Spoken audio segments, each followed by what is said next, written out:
안녕하십니까. 은퇴한 목사의 일상이라는 제목으로 지금까지 유튜브 방송을 해온 문찬수 목사입니다. 그런데 그동안 몇몇 분들에게 전화가 왔었습니다. 은퇴한 목사의 일상이라는 그 유튜브 방송의 제목을 좀 바꿀 수 없겠느냐, 검색에도 잘 나오지 않고, 그래서 저도 생각하다 이름을 바꾸려고 작정을 하고 오늘부터 사도행전 29장이라는 이름으로 제 방송을 시작합니다. 그러니까 제 유튜브 방송 이름은 사도행전 29장입니다. 오늘은 제목이 현재 와 있는 천국의 모습이라는 제목으로 말씀을 드리려고 합니다. 이미 천국에 대하여 한 2시간 말씀을 드렸죠. 제일 첫 번째는 기독교에서 말하는 천국과 불교에서 말하는 극락은 같은 것인가 라는 제목으로 말씀을 드렸고, 두 번째는 이미 와 있는 천국이라는 제목으로 말씀을 드렸습니다. 다시 말해서 성경은 예수 그리스도 그분을 천국의 본체라고 말씀하십니다.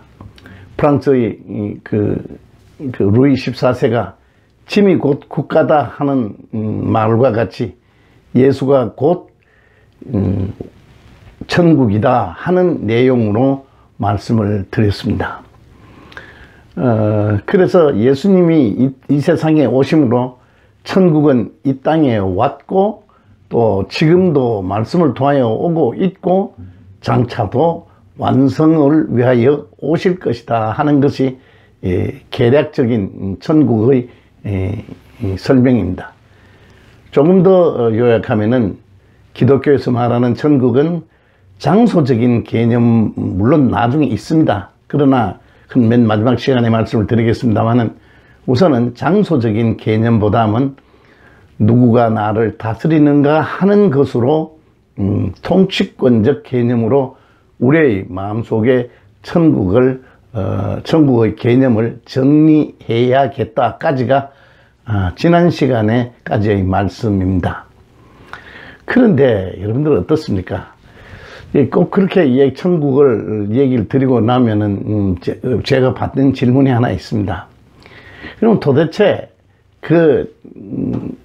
교회 다니고 예수 믿는 당신들이 가진 천국이라는 것이 무슨 의미가 있느냐, 다시 말해서 무슨 실력이 있느냐, 무슨 힘이 있느냐, 그런 이야기입니다.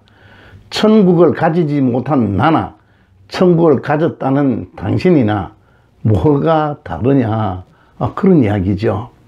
그들 보기에 우리가 가진 천국이 하나도 부럽거나 탐나거나 그런 게 없어요. 그러니까 그렇게 당연히 그런 소리를 하죠.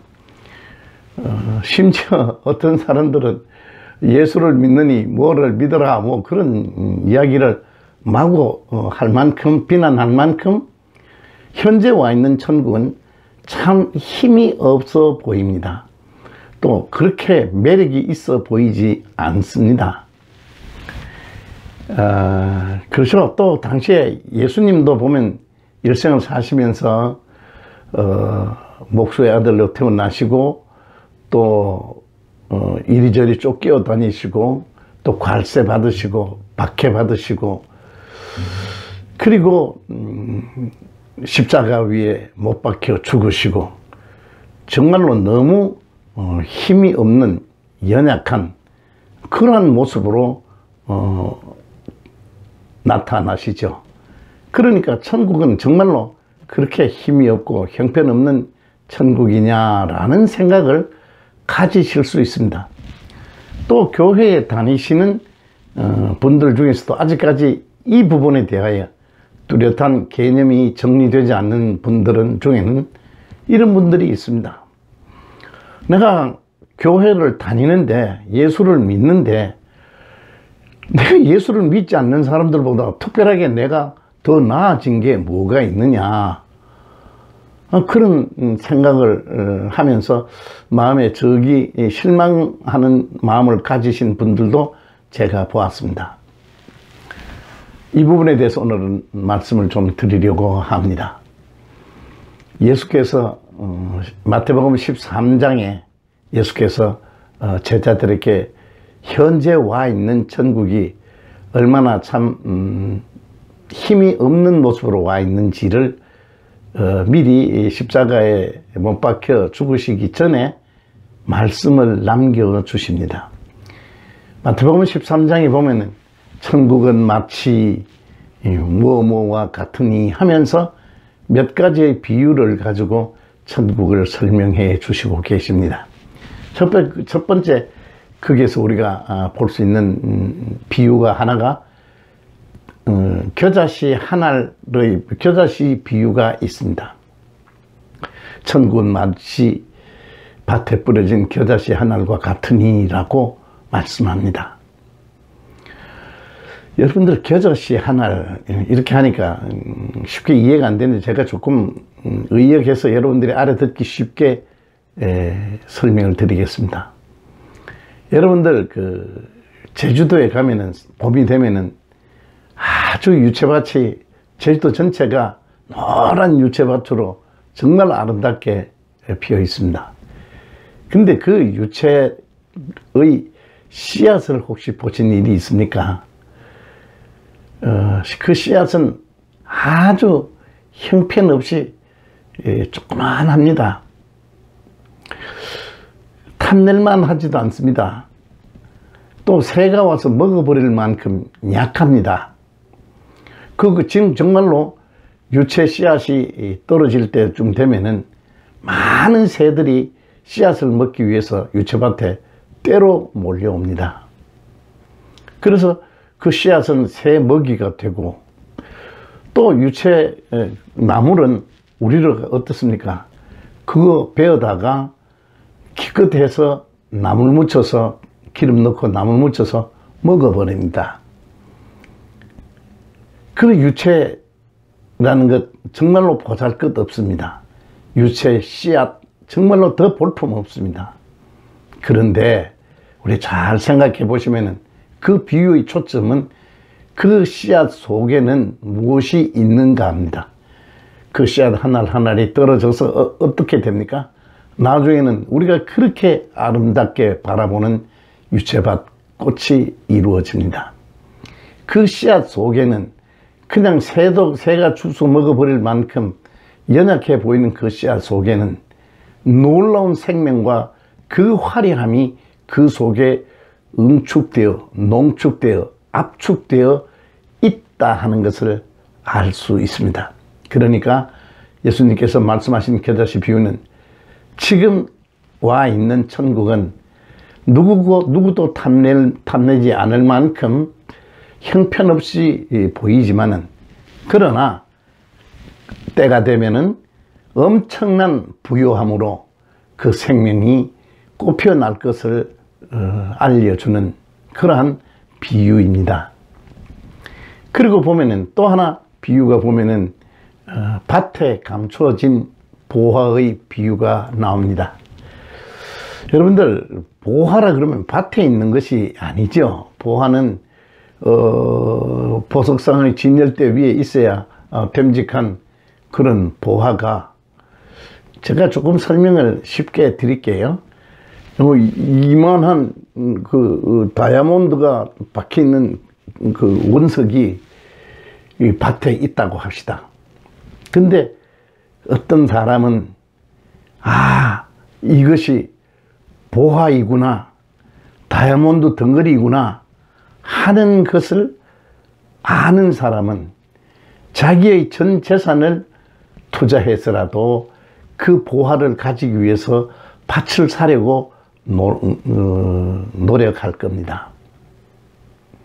그런데 그것이 귀한 보물인 줄을 모르는 사람은 어떡합니까? 웬 밭에 이런 돌멩이가, 쓸데없는 돌멩이가 있느냐 하고 그걸 주워다가 밭둑에다가 휙 던져 버릴 것입니다. 여러분들,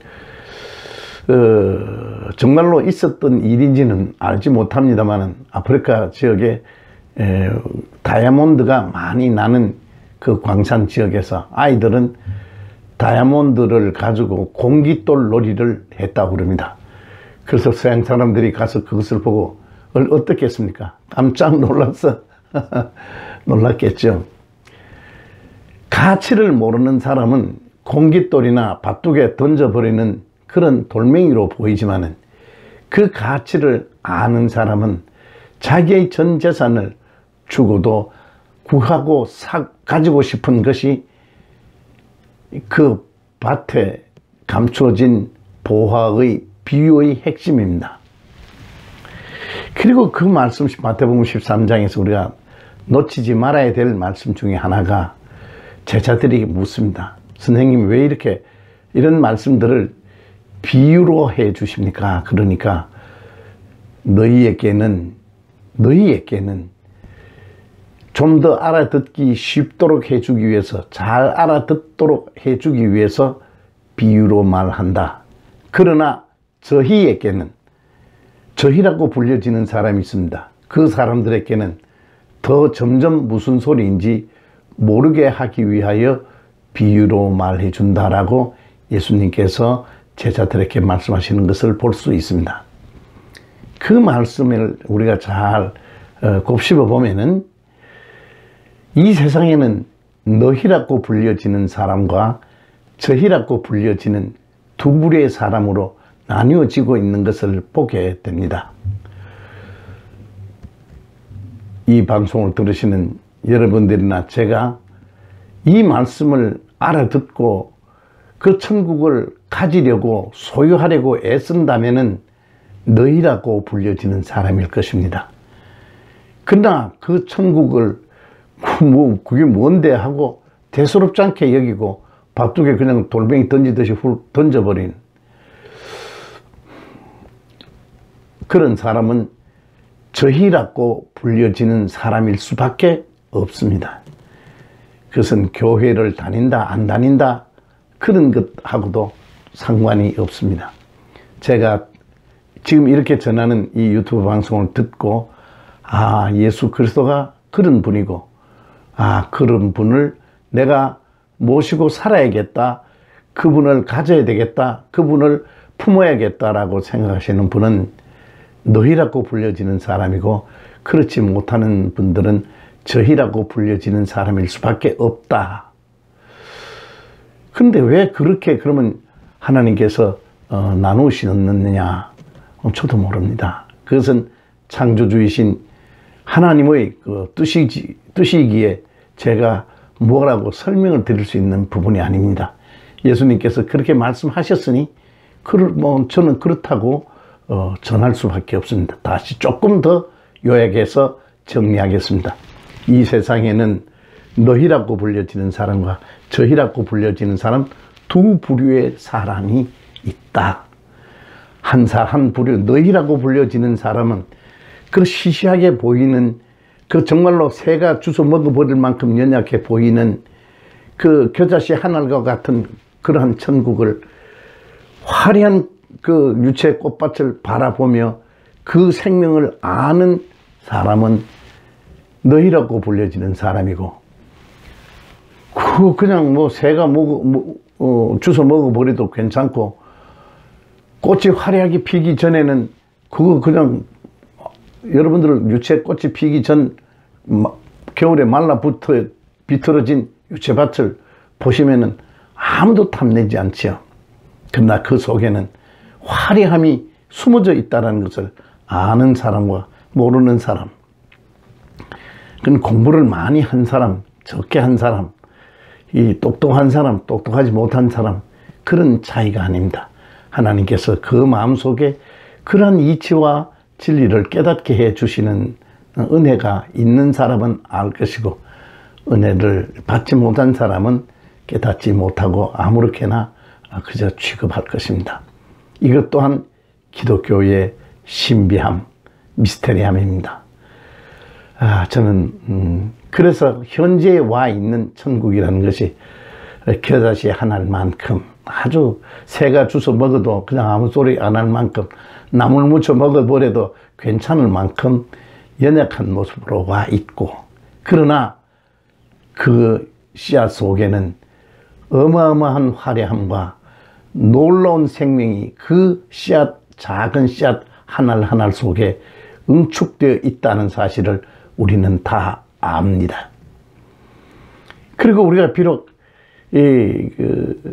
밭둑에 버려진 돌멩이 같이 보이지만, 그러나 그것이 돌멩이가 아니고 보화라는 것을 아는 사람은 전 재산을 팔아서라도 그 보화를 내 것으로 만들기 위하여 그 밭을 가지려고 할 것입니다.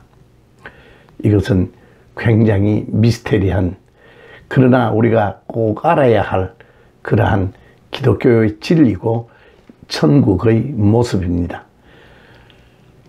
이 말씀이 여러분들께 조금이라도 도움이 되셨다면 좋아요 그리고 구독 버튼도 함께 눌러주시면 고맙겠습니다. 늘 건강하시기 바랍니다.